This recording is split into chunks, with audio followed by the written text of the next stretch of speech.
আসসালামু আলাইকুম। চলুন বন্ধুরা, এই কোরআনের মাসে আমরা কোরআন তেলাওয়াত করি এবং কোরআন তেলাওয়াতের মাধ্যমে আমাদের কি ফায়দা হয় এবং কি উপকার হয় এটাও আমরা জেনে নিই। যদি না জানি তাহলে অবশ্যই আমরা জেনে নিব ইনশাআল্লাহ। চলুন, কোরআন পাক তেলাওয়াত করার বিশেষ 3টি ফায়দা এবং 2টি আদব সম্পর্কে আপনাদের সামনে কিছু পেশ করব। ফায়দা 3টি এই: নাম্বার 1, আল্লাহ তাআলার মহব্বত বৃদ্ধি পায় এবং তাহার নৈকট্য লাভ হয়। নাম্বার 2, প্রত্যেকটি হরফে কমপক্ষে 10টি করে নেকি পাওয়া যায়, চাই সে বুঝিয়া পড়ুক অথবা না বুঝিয়া পড়ুক। দিলের জং দূর হয় এবং দিল পরিষ্কার হয়।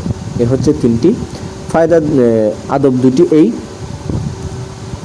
তেলাওয়াতকারী দিলে দিলে এই খেয়াল করিবেন যে মহান আল্লাহ পাক আমাকে হুকুম করিয়াছেন যে পড়ো দেখি আমার কালামকে কত সুন্দর এবং শুদ্ধ করে পড়িতে পারো।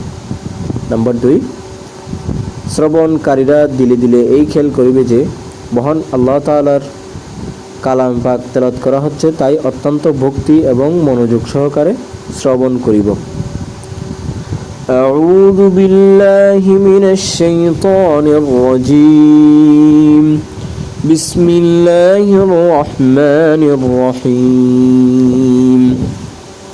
تبارك الذي نزل الفرقان على عبده ليكون للعالمين نذيرا الذي له ملك السماوات والأرض ولم يتخذ ولدا ولم يكن له شريك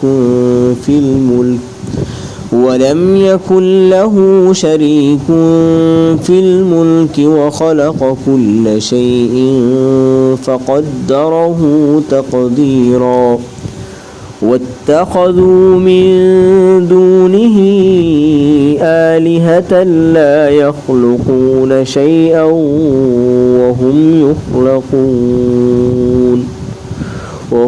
يخلقون ولا يملكون لأنفسهم ضرا ولا نفعا ولا يملكون موتا ولا حياة ولا نشورا. وقال الذين كفروا إن هذا إلا إفك افتراه وأعانه عليه قوم آخرون فقد جاءوا ظلما وزورا. وقالوا أساطير الأولين اكتتبها فهي تملى عليه بكرة وأصيلا. صدق الله العظيم.